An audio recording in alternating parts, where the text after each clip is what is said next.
अन्य सदस्यहरू, अब म माननीय वन तथा वातावरण मन्त्री श्री शक्तिबहादुर बस्नेतलाई उक्त मन्त्रालय सम्बन्धी विनियोजन शीर्षकहरूमाथिको छलफलमा उठेका प्रश्नहरूको जवाब दिन अनुमति दिन्छु।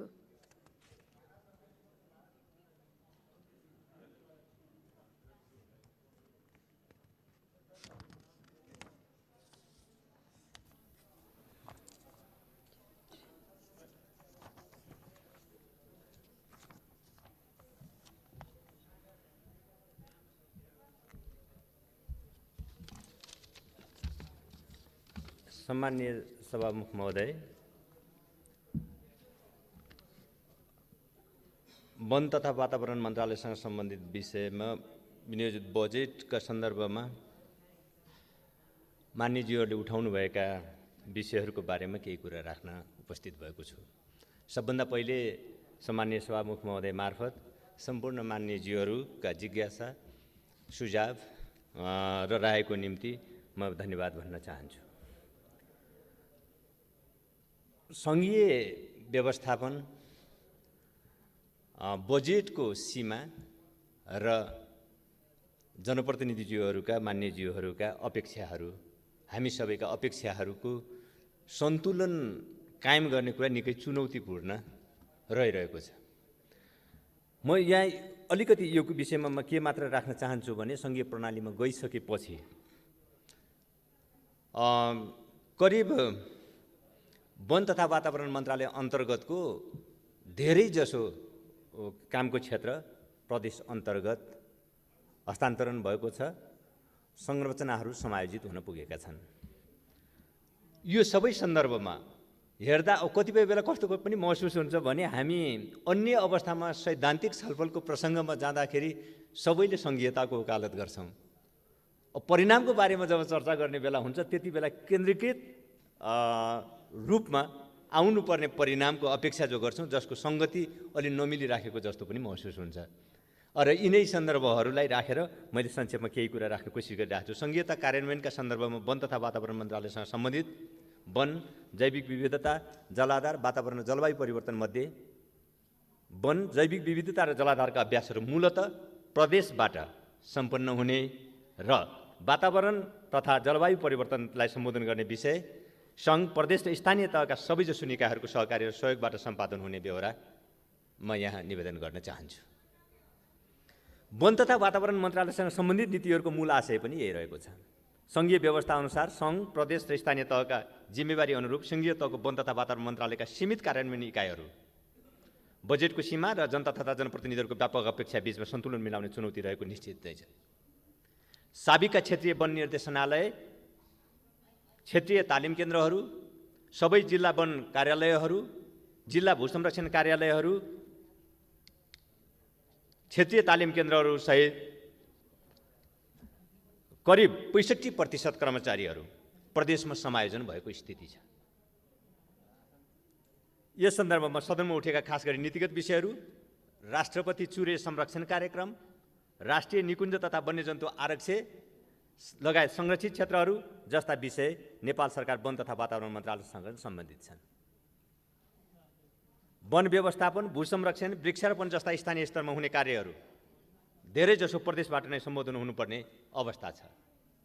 तथापि सङ्घीय कार्यान्वयन निकायहरूको सङ्ख्या, जनशक्ति, क्षमता तथा उपलब्ध साधन स्रोत र बजेटको सीमाभित्र रही सम्भव भएसम्म यथेष्ट कार्यक्रमहरू प्रस्ताव गरिएका छन्। माननीय सदस्यज्यूहरूबाट उठाइएका प्रश्नहरूलाई मूलतः वन स्रोत, वैज्ञानिक वन व्यवस्थापन तथा वन उद्यम, राष्ट्रपति चुरे संरक्षण, राष्ट्रिय निकुञ्ज लगायत संरक्षित क्षेत्रसँग सम्बन्धित विषयहरू, मानव वन्यजन्तु द्वन्द्व व्यवस्थापन, जडीबुटी र वातावरण, जलवायु परिवर्तन गरी 6वटा भागमा समेटेर सम्बोधन गर्ने कोसिस गरेको छ। माननीय सदस्यज्यूहरूले वैज्ञानिक वन व्यवस्थापनका सन्दर्भमा समस्या रहेको विषयलाई वन विनाशसँग अथवा वैज्ञानिक वन व्यवस्थापनको विषय र वन विनाशलाई एक ठाउँमा राखेर यहाँ चाहिँ प्रस्तुत गर्नुभएको छ। निश्चय नै यो दिगो विकास, वैज्ञानिक विकास भनेका विषयहरू एक आपसमा अन्तर्विरोधी कुरा होइनन्। दिगो विकास जसलाई हामीले वन स्रोतबाट यसको इकोलोजिकल, पर्यावरणीय, आर्थिक र सामाजिक लाभहरू को कुरा जो दिगो वन व्यवस्थापनले गर्दछ, वैज्ञानिक वन व्यवस्थापनको आधारभूत मूल्यहरू योभन्दा फरक छैन। दिगो वन व्यवस्थापन र वैज्ञानिक वन व्यवस्थापनका नीतिगत प्रश्नहरूमा त्यहाँ यी कुराहरूभन्दा यसले धेरै एउटा विरोधाभास त्यहाँ राख्दैन। यो कार्यक्रमको जहाँसम्म प्रश्न हो, अब यस प्रसङ्गमा वन संरक्षण र व्यवस्थापनप्रति गर्नुभएको यहाँहरूको चिन्तालाई म सम्मान गर्दछु। वन पुनर्नवीकरणीय स्रोत हो।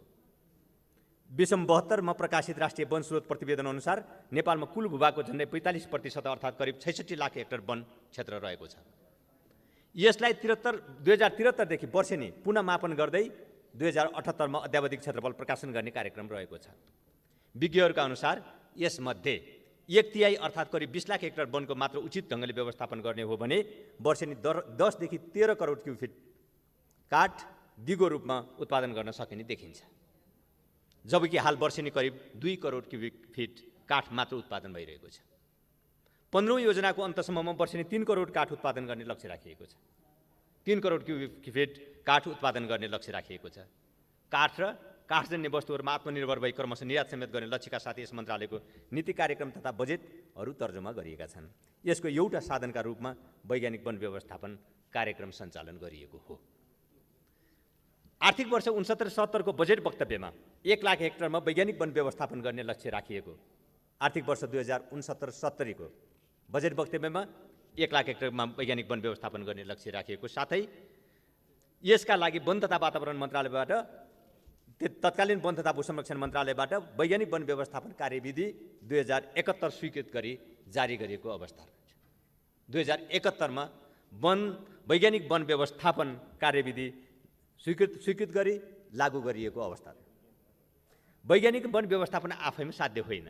यसबाट काठ, जडीबुटी लगायत वन पैदावारको उत्पादन वृद्धि गरी वनमा आधारित उद्योगहरूका लागि कच्चा पदार्थको आपूर्ति बढाउने, वन व्यवस्थापन गर्ने, वन उपभोक्ता समूहहरूको आय आर्जन र जीविकोपार्जनमा टेवा पुर्याउने, अर्थतन्त्रमा टेवा पुर्याउने र समग्रमा वन क्षेत्रबाट मुलुकको समृद्धिमा योगदान गर्ने प्रश्न हो। वाणिज्यहरूबाटै वन व्यवस्थापन हुनुपर्ने, वनमा आधारित उद्योग स्थापना र सञ्चालन हुनुपर्ने, काठ तथा गैर काठ वन पैदावारको सदुपयोग हुनुपर्ने विषयहरू पनि सदनमा उठेको कुरा म यहाँ विनम्रतापूर्वक फेरि ध्यानाकर्षण गराउन चाहन्छु। छलफलका क्रममा वनको दिगो व्यवस्थापन वा वैज्ञानिक वन व्यवस्थापन, सामुदायिक वन वा वैज्ञानिक वन व्यवस्थापन जस्ता वैकल्पिक विषयहरू पनि आए। यसमा सैद्धान्तिक हिसाबले यो त्यो सवाल होइन। सामुदायिक वन वा साझेदारी वन भित्रै यो वैज्ञानिक वन व्यवस्थापन कार्यक्रम सञ्चालन हुन्छ।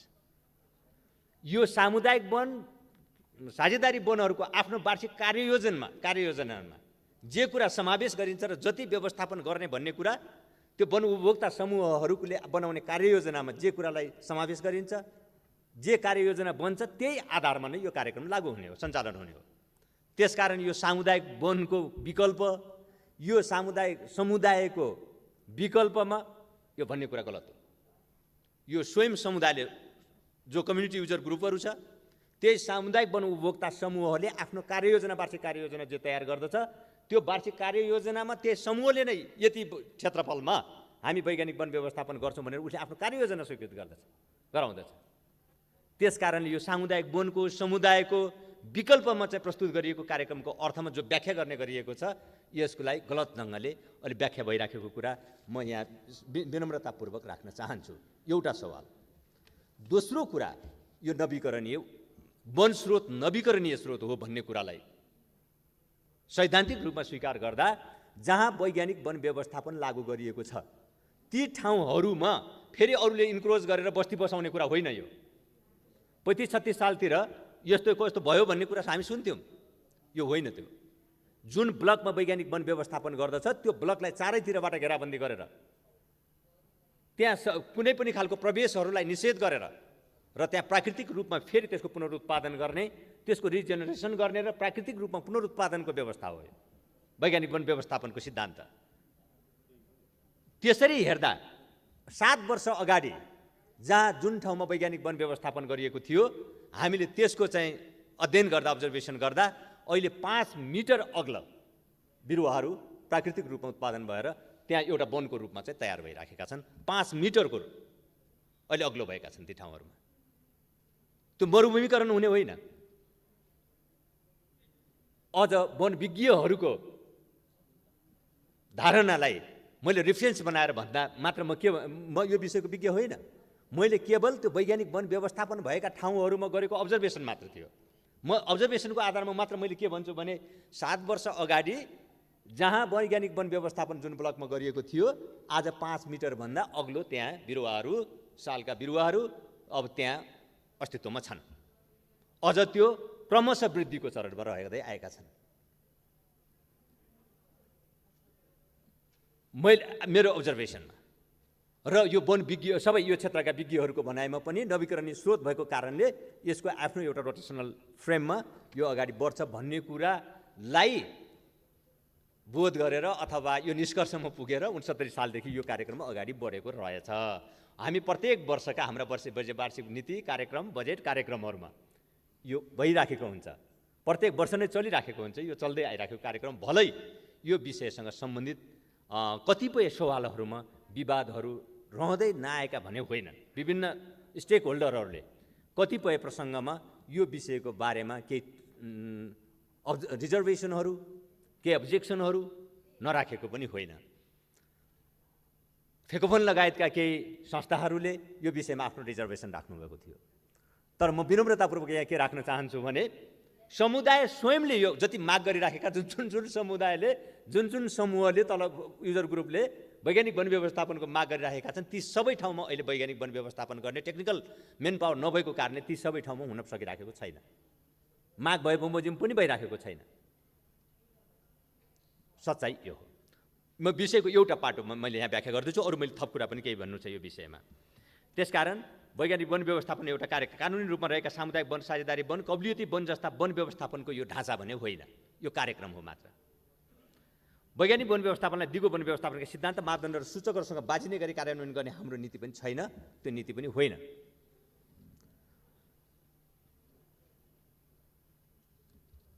यस दृष्टिले हेर्दा, सैद्धान्तिक दृष्टिले नै भन्दा वैज्ञानिक वन व्यवस्थापन यो वन विनाशको एउटा कार्यक्रम मात्र होइन भन्ने कुरा तथ्यहरूले अब यसको निम्ति मलाई त कस्तो लाग्छ भने अरू 4 तथ्यहरूले त्यो पुष्टि गर्दैन।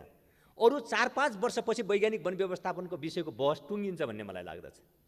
किनभने अहिले जो वैज्ञानिक वन व्यवस्थापन 7 वर्ष अगाडि गरिएका ठाउँहरूमा 5 मिटरको जो भइराखेको छ, अर्को 5 वर्षपछि जाँदा 10 मिटरका जो पोलहरू तयार हुन्छन् अथवा त्योभन्दा ठुला पोलहरू तयार हुनेछन्, त्यसपछि सायद यो विषयले विनाशतिर लान्छ कि अथवा वन व्यवस्थापनको एउटा मोडलको रूपमा यसले आफूलाई प्रस्तुत गर्छ भन्ने कुरा व्यवहार त त्यो प्रकट हुने भएको कारणले अबका 5-7 वर्षपछि यो बहस अलि यो रूपमा रहँदैन होला भन्ने मेरो बुझाइ छ। यद्यपि नीतिगत रूपमा र सैद्धान्तिक रूपमा यो कुरा हुँदाहुँदै पनि अब कार्यान्वयनको प्रसङ्गमा जाने बेलामा प्राविधिक जनशक्तिको उपलब्धताको आधारमा कति ठाउँमा वैज्ञानिक वन व्यवस्थापन गर्न सकिने हो, कति एरियामा वैज्ञानिक वन व्यवस्थापन गर्न सकिने हो, वैज्ञानिक वन व्यवस्थापनको विधिलाई चाहिँ त्यहाँ अथवा त्यो विधिलाई चाहिँ त्यहाँ सुशासनको दृष्टिबाट हेर्दा अब त्यसको फेयरनेसको हिसाबले हेर्दाखेरि त्यो अनुकूल भइराखेको छ कि छैन भन्ने यी जरुर यो अध्ययनका विषय हुनुपर्दछ। यो चासोको विषय र सरोकारको विषय हुनै पर्दछ। यस प्रसङ्गमा नेपाल सरकारले पनि जहाँ यदि कहीँ पनि यो विषयमा कही समस्याहरू उत्पन्न भएका छन् भने गलत ढङ्गले पर्यावरणीय हिसाबले त्यो विनाश हुने तरिकाले अरू अनुचित लाभ कसैले लिने ढङ्गले यसको व्यवस्थापन कहीँ कतै भएको छ भने यसको उचित उपयुक्त छानबिन हुनै पर्दछ। हाम मन्त्रालयको पनि यो धारणा छ। नेपाल सरकारले पनि यसको निम्ति उपयुक्त छानबिनको लागि केही प्रक्रियाहरूलाई सुरु गरेको छ। म विषयगत समितिहरू पनि छन्, यदि आवश्यक त्यो महसुस गर्छ भने छानबिनको अरू विधिहरू पनि प्रयोग गर्नको लागि म त आग्रह गर्दछु। किनकि कुनै पनि ठाउँमा सरकारको प्राथमिकता जसरी समृद्ध नेपाल सुखी नेपालीको निम्ति सुशासनलाई अनिवार्य शर्तको रूपमा चाहिँ राखिएको छ, अब यसलाई व्यावहारिक रूप दिनको लागि कहीँ कतै पनि हुने अनियमितताहरू यदि यसको कार्यान्वयनको प्रक्रियामा कहीँ कतै समस्याहरू आएका छन् भने त्यसको उचित छानबिन आवश्यक मात्र होइन अनिवार्य हुन्छ। त्यसमा हामी सबैको ध्यान पुग्नै पर्दछ।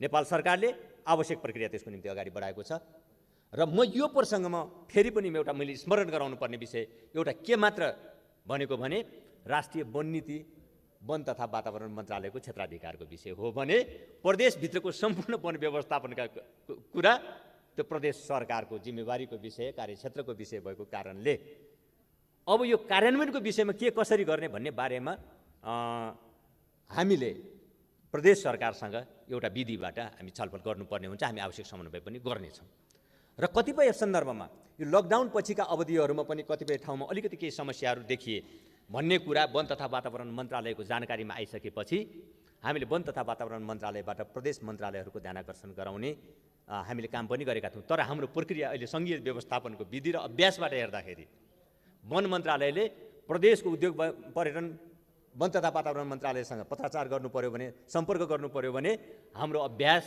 हाम्रो विधिको हिसाबले वन तथा वातावरण मन्त्रालय मन्त्री परिषदको कार्यालयमा पत्राचार गर्छ, पत्र लेख्छ। वन तथा मन्त्री परिषद कार्यालयबाट मुख्यमन्त्रीको कार्यालयमा पत्र पुग्छ, मुख्यमन्त्रीको कार्यालयबाट सम्बन्धित उद्योग पर्यटन वन तथा वातावरण मन्त्रालयमा हामीले पत्राचार गर्नुपर्ने हाम्रो अभ्यास र हाम्रो व्यवस्था छ। त्यसकारणले सङ्घीय व्यवस्थापनको यो सबै कुरालाई हामीले ध्यान दिएर हाम्रो क्षेत्राधिकारभित्र नीतिगत विषयहरू म वन तथा वातावरण मन्त्रालयले आवश्यक रिभ्यूको निम्ति पनि छलफल गरिराखेको छ। अहिले मैले यसको सैद्धान्तिक पक्षको बारेमा, यसको अभ्यास र यसको इम्प्लिमेन्टेसनको बारेमा र अहिले हाम्रो सङ्घीय व्यवस्थापनको पद्धतिको बारेमा मैले 3टा कुरा यस विषयमा राख्ने कोसिस गरेँ र यस प्रसङ्गमा म अब अन्तमा के मात्रै अब यसमा म थप के कुरा पनि राखौँ भने 9 वर्ष अघि व्यवस्थापन सुरु गरेका वनमा औसत 5 मिटर, अघि मैले 7 वर्ष भनेको थिएँ, 9 वर्ष रहेछ, माफ गर्नु होला, 9 वर्ष अगाडिको 5 मिटरभन्दा अग्ला बिरुवाहरू प्राकृतिक रूपमा तयार भइसकेको अवस्था छ। 2000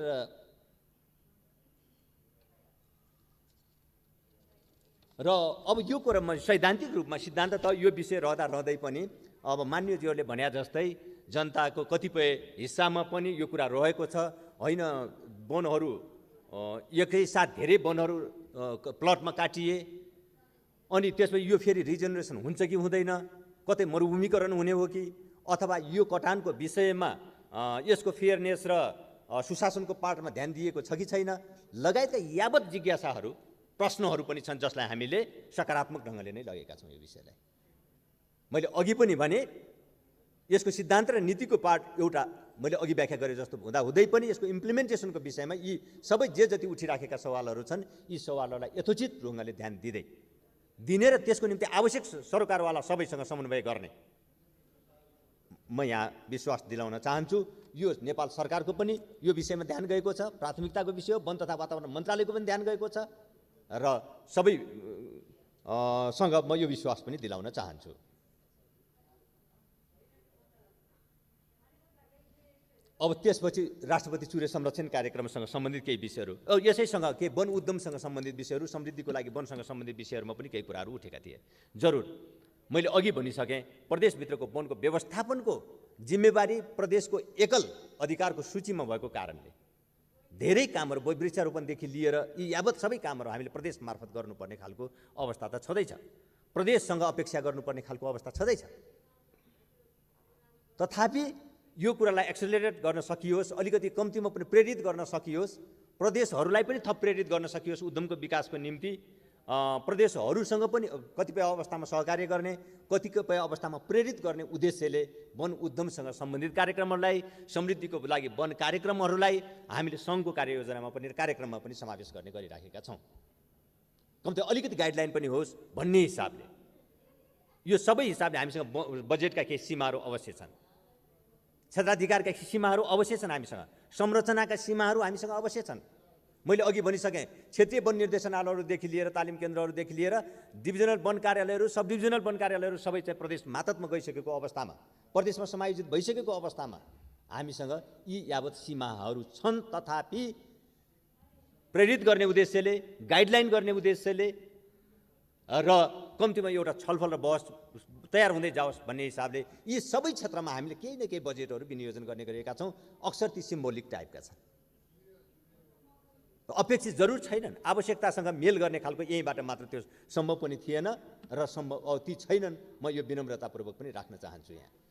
अब त्यसरी पनि हामीले समृद्धिको लागि वन कार्यक्रम, अहिले समृद्धिको लागि वन कार्यक्रम अन्तर्गत दिगो तथा वैज्ञानिक वन व्यवस्थापन त्यसपछि गएर जडीबुटी विकास कार्यक्रम, कृषि वन कार्यक्रम, त्यस अतिरिक्त गैर काष्ठ वन पैदावार तथा वृक्षारोपणको कार्यक्रम, प्रकृतिमा आधारित पर्यटनको कार्यक्रम लगायत वन पैदावारमा आधारित उद्योगहरूको स्थापना, साना, लघु, साना र मझौला प्रकृतिका उद्योगहरूको स्थापनाको समग्र कार्यक्रमको योगलाई हामीले समृद्धिको लागि वन कार्यक्रम भनेर भनेका छौँ।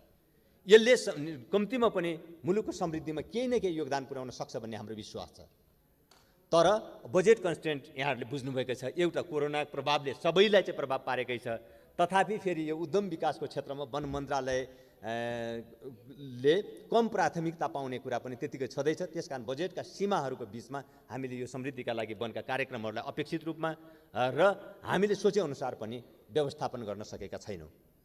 बजेट सीमाको कारणले त्यो केही सीमित पनि हुन गएका छन्। तथापि यसले एउटा महत्त्वपूर्ण अध्यायको थालनी गर्नेछ समृद्धिका लागि वनले भन्ने हामीले विश्वास लिएका छौँ। यो समग्र कार्यक्रमको लागि दिगो वैज्ञानिक वन व्यवस्थापन, जडीबुटी विकासको कार्यक्रमदेखि लिएर कृषि वनको कार्यक्रम, प्रकृतिमा आधारित पर्यटनको कार्यक्रमहरू र वन पैदावारमा आधारित उद्यमहरूको विकास अनि वृक्षारोपण लगायतका विषयहरूको निम्ति यो एउटा महत्त्वपूर्ण अध्यायको थालनी हुने हामीले विश्वास लिएका छौँ र त्यो प्रकारका कार्यक्रमहरू भएका छन्।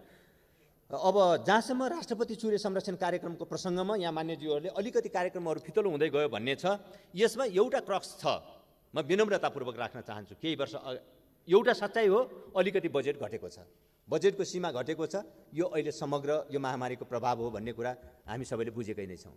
मैले दोस्रो राष्ट्रपति चुरे संरक्षण कार्यक्रमको सन्दर्भमा मैले राख्नुपर्ने एउटा कुरा आवश्यक ठानेको के भने, विगत 2-3 वर्ष अगाडिसम्म जे जति बजेटको विनियोजन हुन्थ्यो त्यसको 80% डाउनस्ट्रिममा खर्च हुने गर्दथ्यो। डाउनस्ट्रिम जहाँ सूर्यको समस्याले उत्पन्न गरेका परिणामहरू हुन्थे, त्यो परिणामको व्यवस्थापनको लागि 80% जस्तो बजेटको व्यवस्थापन र खर्च हुने गरिराखेको थियो। तर विगत 2 वर्षदेखि हामीले यो मान्यतामा अलिकति चेन्ज ल्याएका छौँ। सूर्यको अपस्ट्रिमलाई नै समस्या समाधान नगरिकन, सूर्यको संरक्षणको कार्यक्रम अपस्ट्रिममा नगरिकन, सूर्य पहाडलाई नै बलियो बनाउने र त्यसलाई व्यवस्थित गर्ने काम नगरिकन समस्याको शिकार त डाउनस्ट्रिम त सधैँभरि भइरहने भयो। हामीले डाउनस्ट्रिमलाई मात्र एड्रेस गरेर त सूर्यको समस्याको समाधान दीर्घकालीन हुँदैन, वैज्ञानिक अर्थमा हुँदैन भन्ने कुरा गरेपछि हामीले त्यसको खर्चको बजेटको अलि उल्लेख्य हिस्सालाई अपस्ट्रिममा चाहिँ व्यवस्थापनको लागि खर्च गर्ने। त्यहाँ अब त्यसको निम्ति हामी त्यो व्यवस्था गऱ्यौँ। उपल्लो तटीय क्षेत्रमा वन संरक्षण र व्यवस्थापन, वृक्षारोपण, पहिरो नियन्त्रण, संरक्षण पोखरी निर्माण, भल्नरेबल खालका जोखिमपूर्ण बस्तीहरूको व्यवस्थापन लगायतका विषयहरू अपस्ट्रिमको चुरे व्यवस्थापनका कार्यक्रमहरूमा समावेश गरिएको छ। बजेटको एउटा उल्लेख्य हिस्सा अपस्ट्रिममा खर्च गर्नुपर्ने अवस्थाले अब डाउनस्ट्रिमका कार्यक्रमहरू अलिकति घटेको जस्तो महसुस हुनु र डाउनस्ट्रिमको कार्यक्रमहरू गर्दाखेरि यो सूर्यको व्यवस्थापनको प्रभावकारिता नै घट्यो कि भन्ने चिन्ता जाहेर हुनु यस अर्थमा त मैले स्वाभाविक देख्छु। तर यसले समग्रमा दीर्घकालीन रूपमा सूर्यको संरक्षणलाई अझ यसले प्रभावकारी बनाउनेछ, अझ व्यवस्थित बनाउनेछ र यसले डाउनस्ट्रिमले बेहोर्नु परेको जोखिमको मात्रा छ त्यसलाई घटाउनेछ भन्ने हाम्रो विश्वास छ। त्यस अतिरिक्त फेरि हामीले डाउनस्ट्रिममा पनि तल्लो तटीय क्षेत्रमा पनि केही कार्यक्रमहरू सञ्चालन गरिराखेका छौँ, जस अन्तर्गत तल्लो तटीय क्षेत्रमा जल पुनर्भरण, पोखरी तथा ताल तलैया संरक्षण र व्यवस्थापन, फलफुल र बाँस रोपन, कृषि वन कार्यक्रम सञ्चालन रहेका छन्। सूर्य क्षेत्र भएर बग्ने तराई मधेसका नदीका किनारामा 23 किलोमिटरमा स्थिरीकरण व्यवस्थापन अन्तर्गत तटबन्ध, स्पर डाइक आदि संरचनासहित बायो इन्जिनियरिङ प्रविधि अपनाई संरक्षण गर्ने कार्यक्रम रहेको छ। अघिल्लो वर्ष हामीले 29 वटा नदी प्रणालीलाई व्यवस्थापनको कार्यक्रम राखेका थियौँ भने यस वर्ष हामीले 45 वटा नदीमा अब चुरे भएर बग्ने 45 वटा नदीको व्यवस्थापन कार्यक्रम हामीले थप राखेका छौँ र केही नदी प्रणालीहरू थप गरिएको छ। अब तेस्रो कुरा राष्ट्रिय निकुञ्ज तथा संरक्षण क्षेत्रसँग सम्बन्धित केही विषयहरू थिए। कतिपय मान्यज्यूहरूले संरक्षण क्षेत्रको विस्तारको बारेमा अलिकति केही कुराहरू उठाउनु भएको थियो, डडेलधुरा लगायतका केही संरक्षण क्षेत्रहरू हो। निश्चय नै यो जैविक विविधताको व्यवस्थापनको क्षेत्रमा काम गर्ने थुप्रै साथीहरूले गम्भीरतापूर्वक नेपालमा कुरा उठाउने गरिराख्नु भएको छ। त्यो विषय भनेको हिमाली क्षेत्रमा पनि हिमाली राष्ट्रिय निकुञ्जहरू मार्फत जैविक विविधताको व्यवस्थापनको कुरा भइराखेको छ। तराईमा अब कोशी टप्पूदेखि पर्सा राष्ट्रिय निकुञ्ज, चितवन, बाँके, बर्दिया, शुक्लाफाटा लगायतको तराईमा पनि राष्ट्रिय निकुञ्जहरूको व्यवस्थापन छ र जहाँ जैविक विविधताको व्यवस्थापन गरिएको छ। तर मध्य पहाडी श्रृङ्खलामा महाभारत श्रृङ्खलाको जैविक विविधताको व्यवस्थापनको प्रश्नमा अलि नयाँ ढङ्गले सोच्नुपर्ने आवश्यकताको बारेमा धेरै तहबाट कुरा उठ्ने गरिराखेको छ र विज्ञहरूले पनि यो विषयमा बराबर प्रश्नहरू उठाउने गरिराख्नु भएको छ। हिजो कि मान्यज्यूहरूले पनि यहाँ कुरा उठाउनु भएको छ। अरू बेलामा पनि पूर्वको टिएमजेमा पनि यो विषयमा बहस छलफल हुने गर्दथ्यो, जलजलाको विषय छलफलको विषय गरिरहेको छ। अरू कर्णालीतिर पनि यी विषयहरूमा छलफल चलिरहेका छन्। स्वयं समुदाय यो विषयमा माग गर्न आइराखेको छ, समुदायले माग गरिरहेको छ, जनप्रतिनिधिज्यूहरूले माग गरिराख्नु भएको छ, लगायतका यी विषयहरू छन्।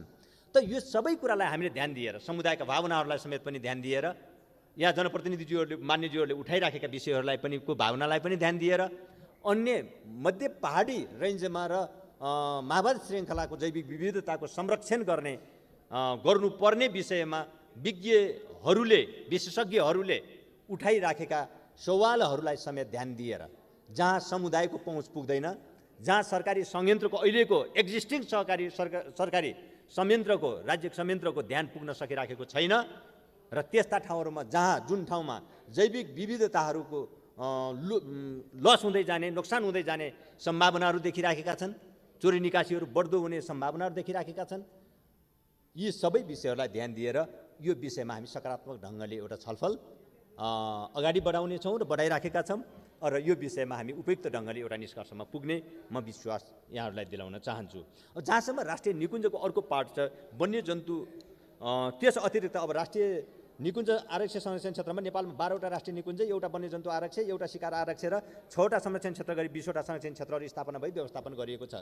नेपालमा भित्रिने विदेशी पर्यटकहरूमध्ये झन्डै 60% संरक्षित क्षेत्रहरू भ्रमण गर्ने गरेको पाइएको छ। यसर्थ नेपालका संरक्षित क्षेत्रहरू जैविक विविधता र पारिस्थितिकीय प्रणालीको संरक्षणका लागि मात्र नभई प्रकृतिमा आधारित पर्यटन, आय आर्जन र रोजगारीको स्रोतको रूपमा समेत रहेका छन्।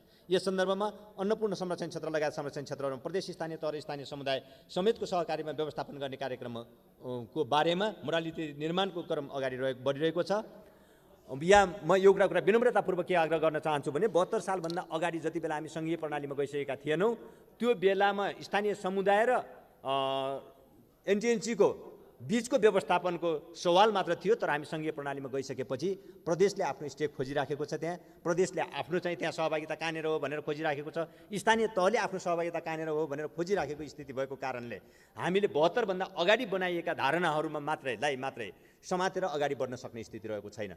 त्यसको निम्ति अब हामीले प्रदेशको भूमिकालाई, स्थानीय तहको भूमिकालाई, कम्युनिटीको भूमिकालाई र अब सङ्घीय स्तरमा रहेका सङ्घ संस्थाहरूको भूमिकालाई एकीकृत गरेर कसरी लाने भन्ने बारेमा एउटा कार्यदल निर्माण गरेर काम अगाडि बढिराखेको कारणले यो छिट्टै यो एउटा निष्कर्षमा पुग्नेछ भन्ने विश्वास म मान्यज्यूहरूलाई दिलाउन चाहन्छु। यो सन्दर्भमा उठेको प्रसङ्गमा अब जहाँसम्म शुक्लाफाटा राष्ट्रिय निकुञ्ज र कृष्णसार क्षेत्रसँग सम्बन्धित त्यहाँको बस्ती व्यवस्थापनको कुरा थियो, अब यो बस्ती व्यवस्थापनको विषयमा सरकारहरूसँग पर्याप्त छलफल भएको छ। कृष्ण यहाँ मान्यज्यू त्यो बेला सायद उहाँको व्यस्तताको कारणले उपस्थित हुन सक्नु भएन होला, बर्दियाको प्रसङ्गमा कुरा उठाउने मान्यज्यू, त्यति बेला कृष्णसारसँग सम्बन्धित सबै बस्तीका प्रतिनिधिहरू, त्यसपछि गएर त्यहाँको कृष्णसार संरक्षण क्षेत्रसँग सम्बन्धित सबै, त्यसपछि त्यहाँका सर्वपक्षीय सबै सरकारवालाहरू समेत आएर भूमि व्यवस्था मन्त्रीजी र म स्वयं बसेर एउटा संयुक्त हामी छलफल गरेका थियौँ र यो त्यो कृष्णसारको समस्यालाई भूमि ऐन अन्तर्गत बन्ने, अब भूमि सम्बन्धी व्यवस्था गर्न बनेको आयोग मार्फत यो विषयको समाधान गर्नु उपयुक्त हुनेछ भन्ने निष्कर्षमा उहाँहरू सबै पुग्नुभएको थियो। त्यो छलफलबाट हामी सबै त्यो निष्कर्षमा पुगेका थियौँ र अब त्यो प्रक्रिया अगाडि बढिसकेको कारणले त्यो बाटोबाट यो समस्याको समाधान हुने कुरा म विनम्रतापूर्वक यहाँ राख्न चाहन्छु। सरकारवालाहरू यो विषयमा ल यो बाटोबाट अगाडि बढ्ने भनेर त्यो छलफलबाट उठेको अवस्थामा यहाँ विनम्रतापूर्वक दोहोऱ्याउन चाहन्छु। ठिक यसै गरी हामीले कञ्चनपुरको बारेमा पनि अलिकति त्यो जटिल प्रकृतिकै व्यवस्था थियो, त्यहाँ अवस्था थियो। 28 देखि 29वटा कार्यदलहरू बनेछन् त्यहाँ। एउटा कार्यदलले ल्याउँछ त्यहाँ व्यवस्थापन गर्नुपर्ने मान्छेको सङ्ख्या 2900, अर्को कार्यदलले ल्याउँछ 2400, अर्को कार्यदलले ल्याउँछ 1500। अब त्यो कुन सहयोगको सङ्ख्या हो भन्ने कुरा आफैमा एउटा यो निष्कर्षमा पुग्नुपर्ने विषय त छँदैछ। प्रत्येक कार्यदलले अलग अलग रिपोर्टहरू ल्याइराखेका छन्, तर पनि यो सबै विषयलाई पनि हेरेर त्यहाँको विषयलाई पनि हामीले छलफल गरेर जति बेला भूमि व्यवस्था मन्त्रीज्यू, खानेपानी मन्त्रीज्यू, म समेत कञ्चनपुर त्यही ठाउँमा गएर एउटै साझा कुरा हामीले भनेका थियौँ, नेपाल सरकार तपाईँहरूको यो भूमि सम्बन्धी समस्या समाधान गर्नको लागि संवेदनशील छ, जिम्मेवार छ। त्यसको लागि भूमि ऐन संशोधन पनि भएको छ।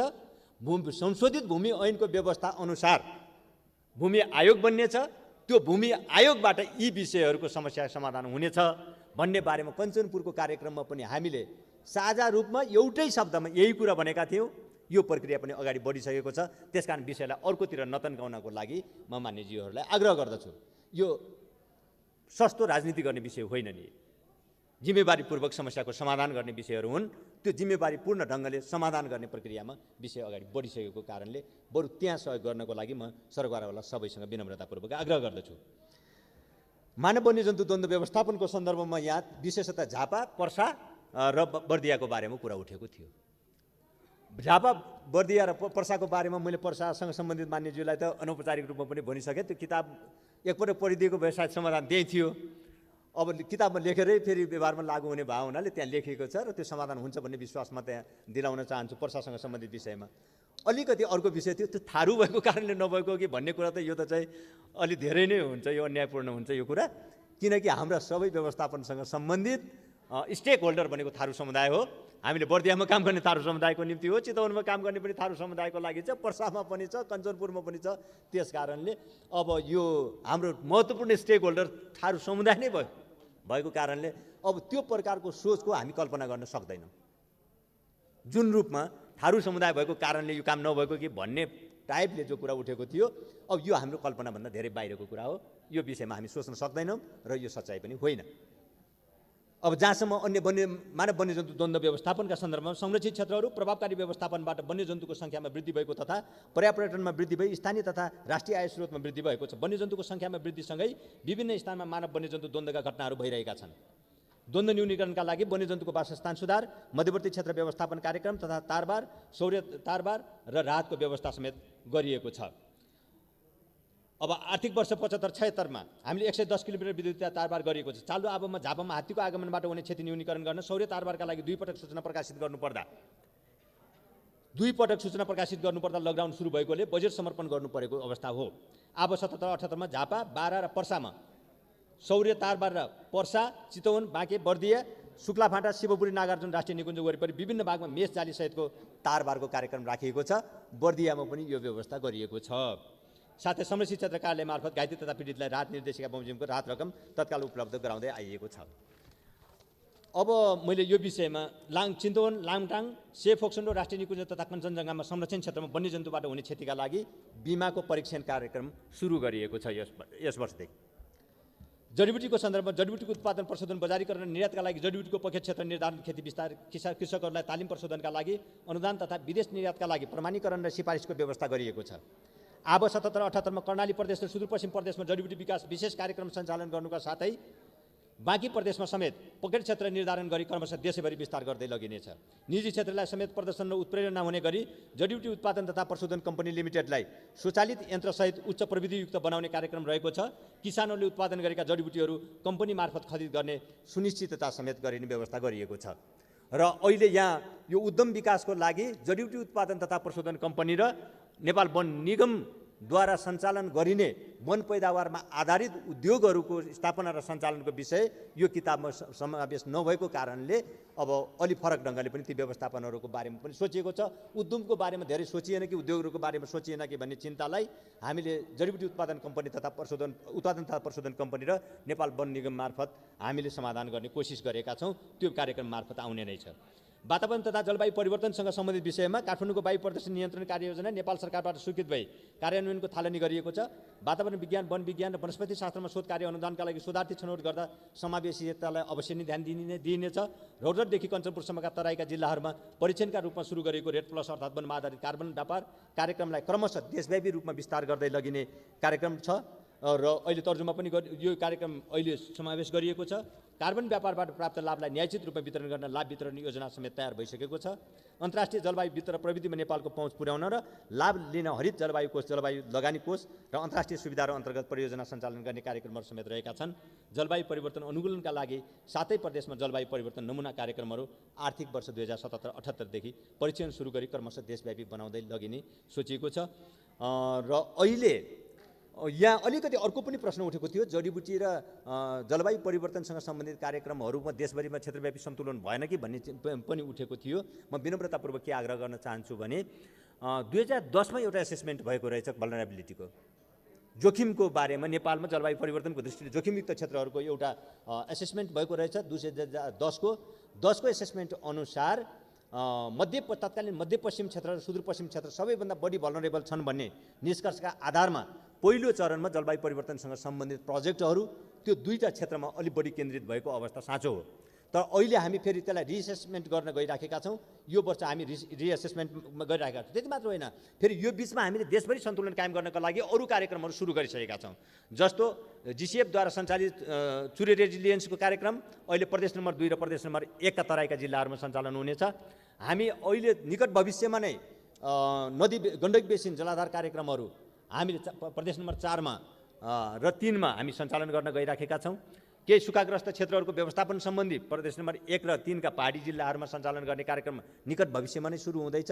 यस दृष्टिले हेर्दाखेरि अब जलवायु परिवर्तनसँग सम्बन्धित कार्यक्रमहरूलाई पनि हामीले देशव्यापी रूपमा सन्तुलित ढङ्गले अगाडि बढाउने कार्यक्रम राखेका छौँ भने मैले अघि भनिसकेँ जडीबुटी कार्यक्रमसँग पनि अब कर्णाली प्रदेश र पश्चिम प्रदेशसँग अहिले वन तथा वातावरण मन्त्रालय अन्तर्गतको वनस्पति विभागसँग कुन जिल्लामा 10वटा मानौँ कर्णाली प्रदेश र सुदूरपश्चिमका सबै जिल्लाहरूमा मुख्य 10वटा प्रजाति के पाइन्छ एउटा जिल्लामा, मुख्य 3वटा के पाइन्छ र प्रमुख 1 के हो भन्ने कुराको अध्ययन भएको छ। त्यो अध्ययनको आधारमा त्यो दुवै प्रदेशका सबै जिल्लाहरूमा के पाइन्छ भन्ने कुराको अध्ययनको आधारमा जडीबुटीको खेती, विस्तार, भण्डारण, प्रशोधन र त्यसको म्यानुफ्याक्चरिङको एउटा भ्यालु चेनमा काम गर्ने कुरा त्यहाँ सुरु गरिएको छ भने यो वर्ष हामीले बाँकी अरू सम्पूर्ण प्रदेशहरूमा पनि यो अध्ययनको कामलाई चाहिँ सम्पन्न गर्ने सबै प्रदेशहरूमा बाँकी सबै जिल्लाहरूमा र त्यो अध्ययन सँगसँगै सबै प्रदेशहरूमा प्रदेशसँग चाहिँ अहिले मिलेर जडीबुटी पकेटको कार्यक्रमहरू बाँकी सबै प्रदेशमा पनि सुरु गरेको कारणले अब यो असन्तुलन रहँदैन भन्ने कुरा पनि म यहाँ विनम्रतापूर्वक राख्न चाहन्छु। मैले अलि लामो गरी मान्यज्यूहरूका जिज्ञासा प्रश्नहरूलाई सम्बोधन गर्ने कोसिस गरेँ। धन्यवाद। माननीय सदस्यहरू, माननीय मन्त्रीज्यूको उक्त जवाफका सम्बन्धमा स्पष्टीकरण माग गर्न चाहनुहुने माननीय सदस्यहरूको नाम प्राप्त हुन आएको छ। स्पष्टीकरण माग गर्न चाहनुहुने माननीय सदस्यहरूलाई 1 मिनेटको समय निर्धारण भएको छ। सर्वप्रथम म माननीय श्री राजेन्द्र कुमार केसीलाई समय दिन्छु। मन्त्रीज्यू, यो वैज्ञानिक वन व्यवस्थापनको नाउँमा सिन्धुली लगायत सुदूरपश्चिममा व्यापक वन अतिक्रमण भयो, अनियमित भयो, फडानी भयो भनेर पार्लियामेन्टमा पनि कुरा उठ्यो। क्याबिनेटले पनि यसलाई रोक लगायो। मन्त्रीजीले के कारबाही गर्नुहुन्छ कृपया बताइदिनुहुन्छ कि वायु प्रदूषणको मुख्य कारण यातायात हो भन्ने कुरा हालै भएको देशमा लकडाउनले प्रमाणित गरेको छ। तर सरकार क्लिन इनर्जीलाई निरुत्साहतिर उद्धत छ। इलेक्ट्रिक भेहिकलमा अत्यधिक भन्सार लगाइएको छ।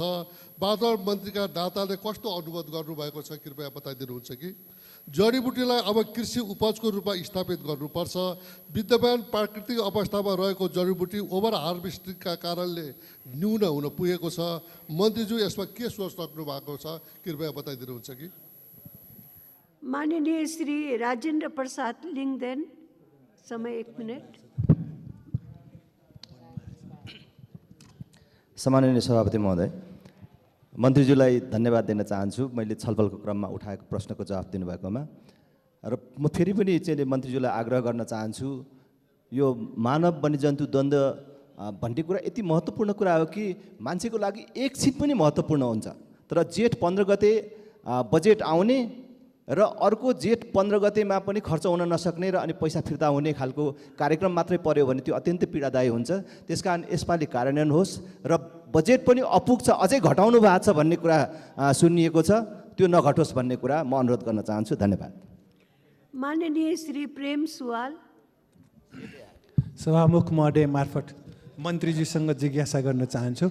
वैज्ञानिक वन व्यवस्थापनको नाममा मेचीदेखि महाकालीसम्म 56 लाख क्युबिक फिट काठ बराबरको फडानी भएको, फडानी काठको मूल्य 28 अर्बको भएको, यसमा मन्त्रालयका माथिदेखि तलसम्मको मिलिमत्व र वन तस्करीसँगको मिलिमत्व भएको सत्य हो या होइन?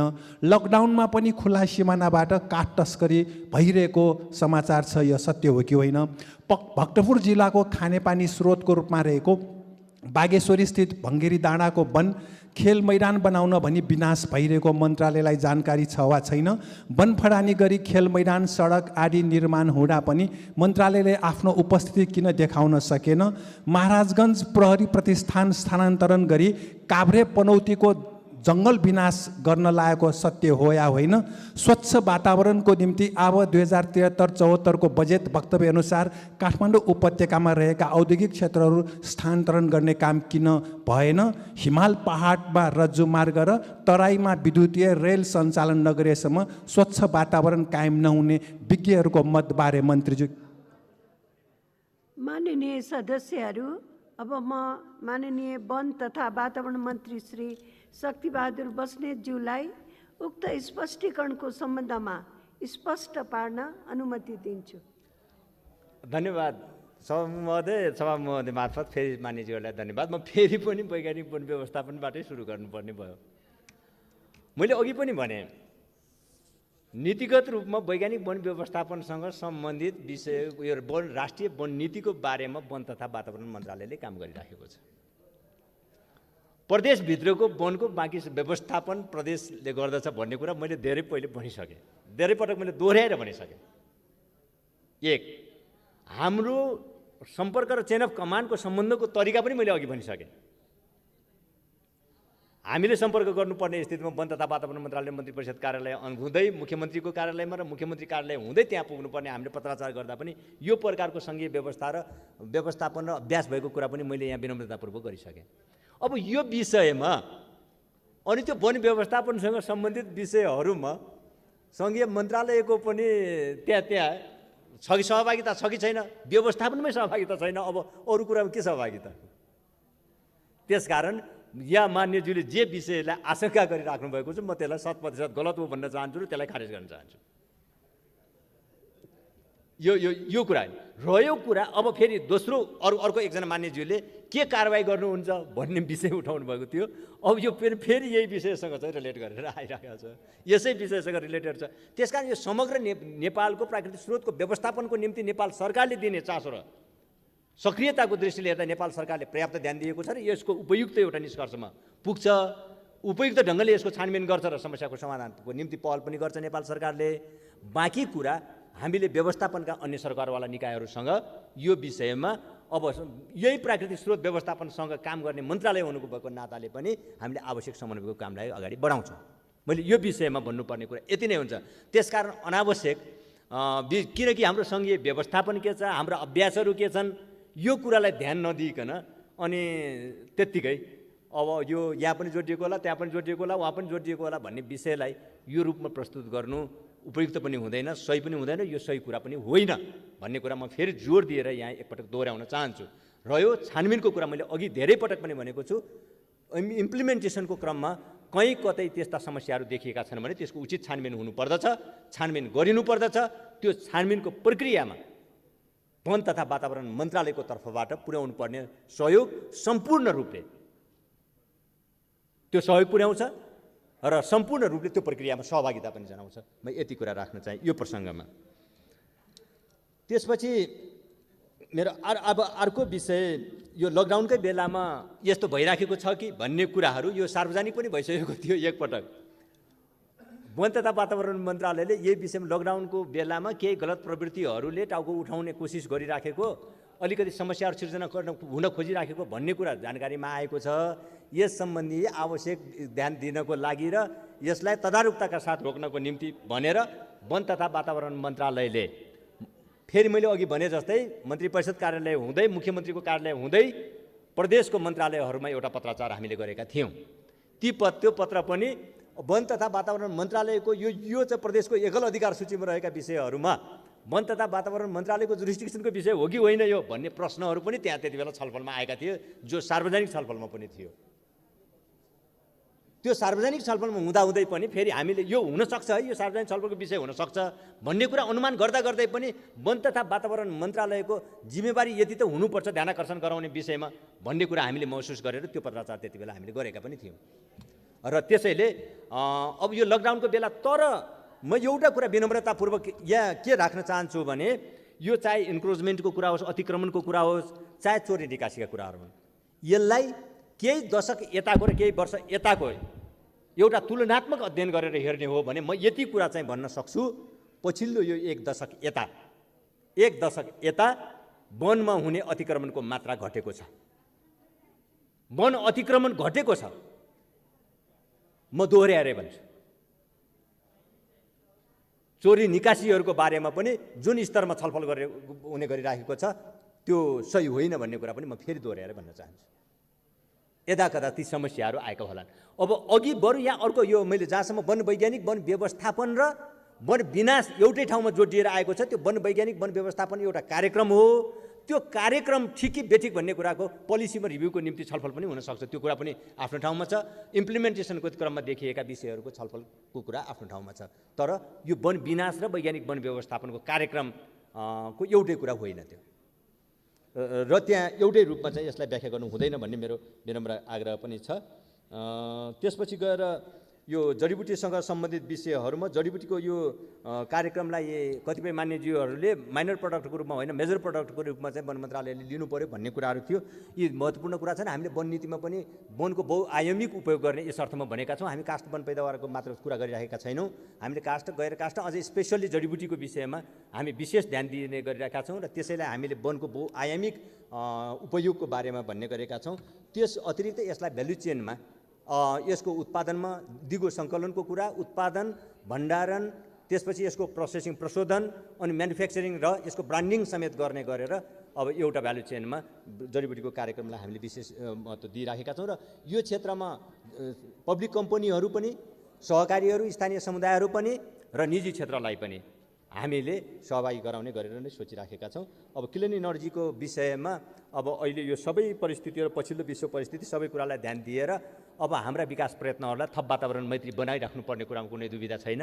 वातावरण मैत्री बनाउनु पर्नेछ, अलि प्रकृति मैत्री पनि बनाउँदै लैजानु पर्नेछ र यस प्रकारका आउने समस्याहरूलाई सामना गर्नको लागि अब हामीले हाम्रा कार्यक्रमलाई अलि बढी समाजमुखी, जनमुखी पनि बनाउँदै जानुपर्नेछ।